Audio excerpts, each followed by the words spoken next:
Hi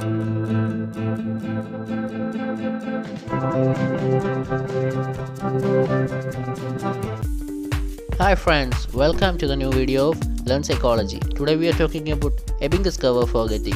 From 1880 to 1885, a German psychologist, Hermann Ebbinghaus, conducted a study on himself and he published his hypothesis in 1885 as a contribution to experimental psychology.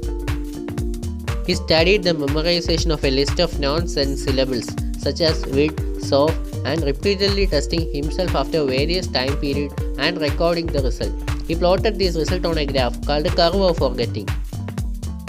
The curve is exponential in nature. Memory retention is 100% at the time of learning any particular piece of information. After 31 days, it drops rapidly into 21%. That is 79% of the information is forgotten. Rate of forgetting is not same between everyone. Factors affecting rate of forgetting are mindfulness of the information, physiological factors such as stress, sleep, etc. There are a lot of methods that help to improve our memory strength and help in scoring good mark in exam. My next video includes memory techniques that help you to study effectively. So please subscribe, like and share my channel for new videos and information.